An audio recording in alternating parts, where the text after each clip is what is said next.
Press conference करने का मुख्य कारण ये है कि जिस तरह से नगर निगम चुनाव होने जा रहा है, जिसमें मैं अपना भागीदारी इसमें देना चाहती हूँ। मैं भी इस मेयर चुनाव के लिए प्रत्याशी बनना मेरा यही लक्ष्य है कि हम भी चुनाव लड़ें और जीत के आएँ और इस नगर निगम क्षेत्र का काया करें। क्या क्या अहम मुद्दे रहेंगे? पहला मुद्दा तो मेरा यही रहेगा कि यहाँ की जो ट्रैफिक व्यवस्था है उसमें सुधार हो।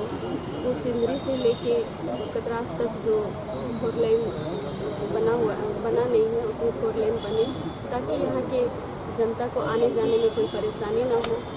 जो समय 15-20 मिनट का जो समय लगता है उसमें 1-1.5 घंटा का समय लग जाता है और ख़ास करके महिला इसमें ज़्यादा परेशान होती है क्योंकि उसको घर में भी काम रहता है और बाहर में भी अपना जो टाइम टेबल निकाल के आती है धनबाद तो समय पर घर भी नहीं पहुंच पाती है। इससे बहुत क्षति होता है महिलाओं को। ये 10 सालों से जिस तरह से हम धनबाद नगर निगम क्षेत्र में देखते आ रहे हैं, सबसे पहली मुद्दा तो मेरी यही रहेगी कि यहाँ की जो ट्रैफिक व्यवस्था है उसको सुधार कैसे किया जाए। क्योंकि हम लोग भी आते हैं तो कहीं आधा घंटा का समय लेके आते हैं, उसमें 1.5-2 घंटा लग जाता है तो बहुत मुश्किल होता है और हम लोग को आगे का जो प्रोग्राम है वो हो भी नहीं पाता है। तो मेरा तो सबसे पहला मुद्दा यही रहेगा कि यहाँ का ट्रैफिक व्यवस्था का सुधार हो। और बुनियादी सुविधाएं? और दूसरा है कि यहाँ का जो बिजली का सुविधा है, जिस तरह से तार पोल जर्जर हो गए हैं तो वो सब फिर से उसका रिपेयरिंग किया जाए। यहाँ पे हमारे धनबाद नगर निगम की जनता को पानी पीने का भी बहुत असुविधा होती है। पाइपलाइन बहुत जगह ऐसे टूटा हुआ है जो घरों तक पानी नहीं पहुँच पा रहे हैं। तो यही हम लोग की मुद्दा रहेगी कि किस तरह से हम लोग एक पाइपलाइन को जोड़ के हर एक घर में किस तरह से पानी की सुविधा हो, बिजली की सुविधा हो, यहाँ ट्रैफिक की सुविधा हो। जिस तरह नाली में पूरा कचरा भरा हुआ है, जगह जगह पर कचरे का अंबार लगा हुआ है, तो किस तरह से हमारे जब धनबाद नगर निगम साफ सफाई में जब हो जाएगा पूरा क्लियर, तभी यहाँ के बच्चे, यहाँ के बूढ़े बुजुर्ग, यहाँ के युवा पूरा स्वस्थ होंगे, बीमारी से हम सभी को निजात मिलेगी। इनको लेके भी हम लोग आगे बढ़ रहे हैं और जिस तरह से आप लोग देख रहे हैं कि आज महिला कहीं भी पीछे नहीं है। जिस तरह हमारे देश के सर्वोपरि जो सबसे श्रेष्ठ कुर्सी है वो तो हमारे देश की माननीय श्रीमती द्रौपदी मुर्मू जी हैं उसमें विराजमान। तो वो तो हम लोग की एक तरह की शक्ति बनी हुई है। उन्हीं को देख के हम लोग को एक शक्ति मिलती है कि हम लोग भी समाज में बढ़ चढ़ के काम करें ताकि महिला आगे बढ़ती हैं, पुरुष पीछे हैं, महिला आगे बढ़ के काम करे। इनका जो है एजेंडा और कर भी रही है क्योंकि अब तुमको अधिकार ही मिल गया है सरकार की तरफ से चुनाव लड़ने का। 50% से ज़्यादा महिला को भागीदारी करने में योगदान मिला।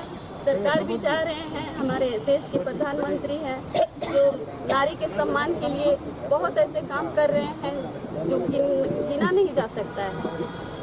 जो सबसे पहले तो ऐसे एक दलित पिछड़े हुए महिला को देश के सर्वप्रथम उन्होंने जो श्रेष्ठ कुर्सी है उन पे बैठाने का काम किए। तो इससे बड़ा हम लोगों को और क्या खुशी हो सकती है कि वो महिला के बारे में इतने सोचते हैं।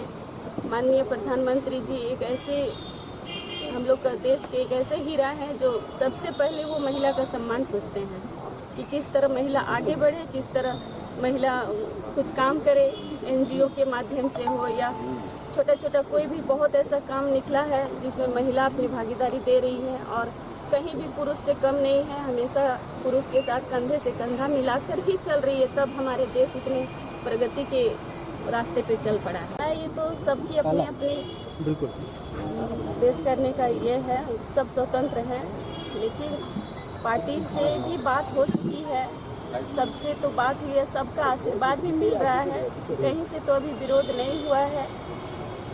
पार्टी से बात हुई है? जी नहीं, वरिष्ठ सभी नेता से बात हुई है। पार्टी सपोर्ट कर रहे हैं? पार्टी सपोर्ट कर रही है। मुझे पूर्ण विश्वास है कि पार्टी सपोर्ट करेगी। जिस तरह से उन्होंने आशीर्वाद दिया है तो उनका तो सपोर्ट मिल गया है। 10 सालों का कामकाज कैसे रहा?